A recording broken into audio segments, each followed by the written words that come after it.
I was a bad kid. And now I'm not talking about your regular teenage delinquency, like trying cigarettes, school detention, or getting bad grades. I mean really bad. The age 17, I was shoplifting, stealing cars, getting picked up by cops for all sorts of things. Not exactly hurting anyone, but I was a constant headache for my mom and dad. Then after me and dad almost got into an actual fist fight, he kicked me out of the house. I knew I deserved it, and I knew they figured I'd just go stay with friends for a couple of days, because that's exactly what I did. But me being me, I quickly wore out my welcome in my buddies' houses and ran out of places to stay. But again, me being me, I was way too proud to just go home and apologize. Since it was summertime, I figured it'd be a good idea to head down to the park to find somewhere to sleep. Now I lived in the inner city back then, so there was a bunch of other actual homeless people already sleeping there. And as soon as I realized I was actually stuck out there for a night, I started to realize that this homeless thing wasn't a game anymore. As it started to get really late, I got to the park at around 11 p.m., and it was like 1 a.m. by the time this happened. One of the homeless dudes walked up to me as I started to bed down on the bench and started talking to me. He asked what I was doing, and being naive, I told him homelessness, immediately responding by saying, "No, you're not," and pretty much guessed the whole deal about me having a falling out with my mom and dad. I didn't want to admit that he was exactly right, so I just kept my mouth shut. But I remember him saying something like, "Really though, kid, if you have Ken, you need to pay him a visit because I promise you ain't ready for this life." My pride kept me out there for 3 whole nights, and every single time I caught up on that bench, the same old homeless dude would walk up and be like, "Go home, the sing you." In hindsight, he was exactly right. But at the time, he was just another person to prove wrong. My final night on the street, I also happened to be the first that I tried to integrate myself with the homeless folk who slept in the park, partially out of boredom and partially out of hunger. I'd run out of money, run out of food, and I figured if I hung out with the other guys, I could maybe get in on some of their food or something. I asked around, but no one had any spares until I asked this one guy, and he told me to buzz off, and I noticed a Snickers bar sticking out of his coat pocket. My rumbling stomach basically just overrode my brain, and with all the dexterity of a Victorian pickpocket, I slid the thing out of his pocket and walked off. Now my proudest moment stealing food from a homeless guy, when I could have just swallowed my pride and walk home, but it is what it is. So I go off to hide somewhere so I can devour the Snickers hold, and I walk back to where the other guys are to hang out some more. Maybe like 2 or 3 hours later, I'm still trying to integrate myself with the homeless guys, but I'm also still pretty nervous about them for obvious reasons. I figured the guy I stole from is too drunk to even notice that I stole from him. But oh boy, was I wrong about that. Because like I said, a few hours after I stole it, I noticed the guy began to tap his coat pocket, obviously noticing that the candy bar is gone. I'm trying to remain inconspicuous, but I'm also trying to keep my eye on the guy, because if he put 2 and 2 together and worked out that it was me that stole from him, I wanted enough warning to be able to get out of there.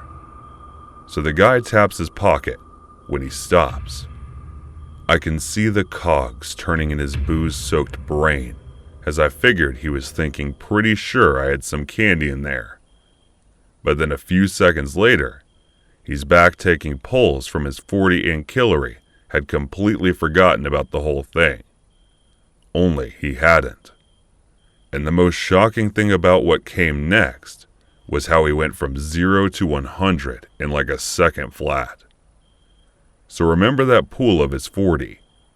He takes one, then two, then a third much larger one, almost like he was trying to polish the whole thing off in a hurry.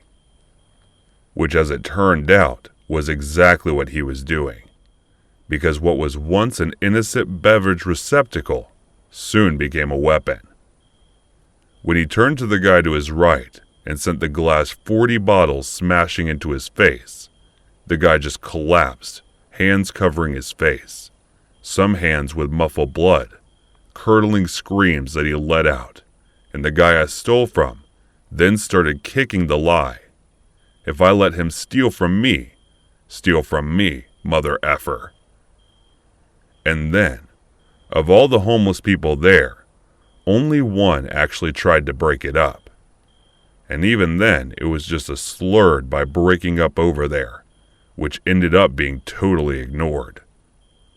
I remember turning to the older dude had been nice to me, telling me to go home and whatnot, and I feigned ignorance. As I asked him what was going on, the guy said the dude getting beat down was always stealing stuff, so if anything went missing around the park, it was most probably his fault. No one cared though. No one gave single worry that this guy was getting his face stomped on, and it was all my fault. Oh, and I mean stomped on. I could hear this guy's face literally crunching under this guy's boot. I know I should have said something. I know I should have owned up.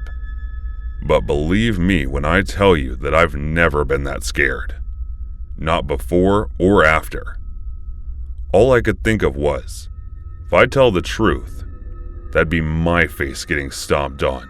Only he'll probably be like 100 times worse because, well, look what I cost. I turned to the nice guy and was like, what if he didn't steal it? What if someone else stole it?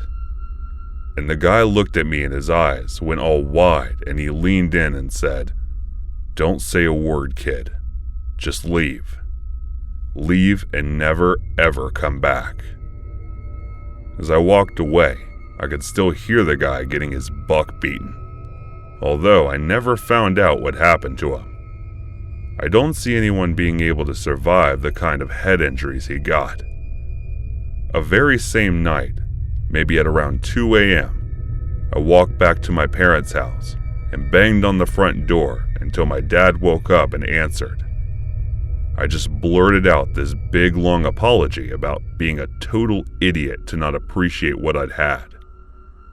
I'm pleased to say that now is the first step on the road of being a decent human being, because almost everything I did before that had little to no consequences, or rather, will little their word and bother me. But that night I sold the candy bar, I actually saw how bad the repercussions could be.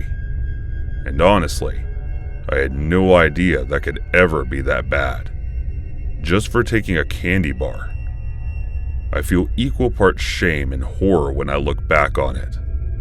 My pride and greed caused me to do something shameful, and my cowardice might have cost him a relatively innocent man's life. I wish it had never happened, but at the same time, if it didn't, who knows? I might be still hanging out in that park today, if I'd even been alive at all. Hey guys, thanks so much for all the support. If you haven't subscribed to the channel yet, please feel free to do so. The Nelsons moved to their new house on February of 2004. They got a good price for the old house and were able to upgrade their living because of that. They moved to a smaller town instead of a city and did some changes in the education formation and were able to up their game in society and were now better respected and much more social than they were in the city. The Nelson family had one Mr. Nelson, the head of the house, one Miss Nelson, the housemaker, and their 2 kids. The kids were quite oddballs, especially the younger one. He seemed to be a bit more out of the blue with things, and when they moved to this new house, they were worse than they were before. The elder brother would still connect to the people on the outside, but the younger one could just not find a way to mingle with kids his age, so he became a loner at a young age.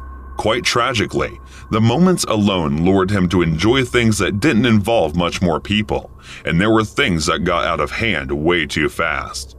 And soon it went from just playing pretend to finding things to destroy or put small fires in his backyard. It was almost like something sinister was building up inside of him in that new house, and not even his parents knew what was happening, so he kept to his act without any trace of evil visible. He was caught once when he was trying to skin a bird, but he deceived his way out of the thing, and that kicked in the psychopath inside of him, and he was able to mimic people's emotions and manipulate them and use them for his advantage, and the Nelson family moved again. And this time, he wasn't the loner boy. He decided to change up his image a bit, and to everyone's ignorance, it seemed positive to the rest of the world. But he was planning something sinister and scarier than most people could imagine. He was in high school now, and there was so much that he was planning on to do, and nobody had the idea about his sinister plans, and things were not noticed by anyone. He decided to walk in the room, and that is when he planted something all over the place and decided to head out. The parents were out, and his brother was out on the call, so he decided to call in a party at his house, and everybody he knew in school started heading in. He was determined about the party, but mostly he stood outside of it. It was something odd, and then an hour in, the house blasted into flames, a commotion of screams and children running on fire, and the boy sat on the chair looking at everything and everyone as they burn. Then in around 10 minutes, he got up and acted as if he was bothered and called the services. Around 11 children died, and a lot of them were injured. Weeks later, they said that somebody planted the exploding homemade charges everywhere. Nobody was under the radar, but sadistic young brother son of Mr. Nelson knew who was the culprit here. I met a guy online back in August of last year. We immediately hit it off. I was reluctant to get into a relationship though, as I had been cheated on a few months prior and lied to the entire relationship. Catching feelings for anyone again scared the life out of me. But this guy was so sweet and nice that I trusted him and was willing to risk it for him. Skip to mid-September. We both admitted feelings for each other, and a while before this, but he was reluctant to ask me out. I wasn't sure why, but I figured he was just waiting for the right moment, which he was, because he slipped that his birthday was coming up, and I pointed out how come he's turning 19 and still in high school. Then he said that he isn't 19, he's 17, and he's turning 18 in a few days. This made me mad though. We've never actually been intimate. I'm 18, and I don't like being lied to. We both met in a place that's only for 18 plus people. He pointed out that I never directly asked him his age. I just assumed because of where we met. Despite this, when he turned 18 and asked me out, I said yes. We lasted less than a month. He would start fights every single day over the dumbest stuff. If I took over 10 minutes to reply, he would get mad at me and told me I needed to tell him when I was going to do stuff. So he wasn't waiting for my message.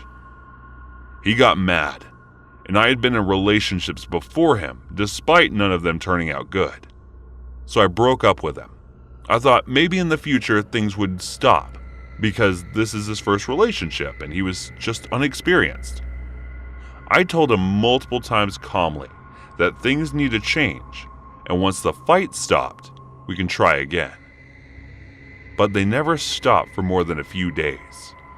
One time he lied to me, saying some girl had been flirting with him and asking if he was single or taken, just so I confirm a relationship, which I didn't because we weren't dating anymore.